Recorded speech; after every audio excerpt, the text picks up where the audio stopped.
I'm a Utah girl, born and raised Utah, grew up in the mountains and across the Wasatch Front. I have a wonderful husband named Andrew, and we have a combined family. I have 3 sons. He has 5, and so it's like 27 kids is the running joke. I grew up with a family of 9 brothers and sisters, and my family didn't have a lot of financial means. And when I got to be 18, I was working at a fast food restaurant called Vittles.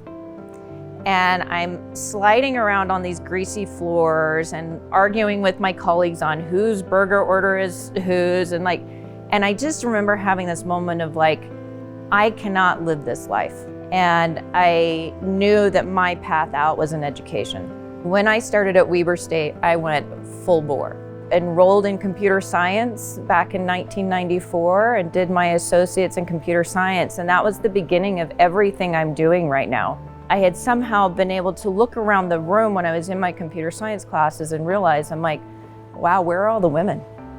Why am I the only one sitting in this classroom? And what's really fun about Weber State is that I actually wrote my thesis paper in 1994 on why women should go into computer science.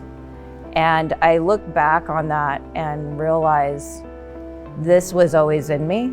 It's what I was meant to do. I moved on, I got a job working full-time at Novell and was a network engineer for a number of years. And then after a few years, I moved on, I took a job at Oracle, and I am an ever learner. So of course, a few years ago, I went back to school and did business strategy at Harvard.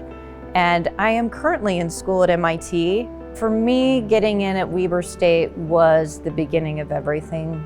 Once I was in, there was no other option. A few years ago, I was speaking. I've been asked to speak professionally quite a bit over the last few years, and I had somebody reach out to me for a Women in STEM conference that was being held at Weber State, and as a last minute showed up and just did this quick little 5-minute presentation, and that was the beginning of an incredible partnership with Weber State and a lot of incredible work that we've been able to do over the last 6 years. There's so many shared passions and the deep care. I think that's the word I would say that resonates for me when you talk about the relationships at Weber, is they truly care and you can feel it. So about 5 years ago, we founded a nonprofit called Tech Moms that help women transition their careers into technology or return to work. It's not about the technology. Tech skills can be taught, right?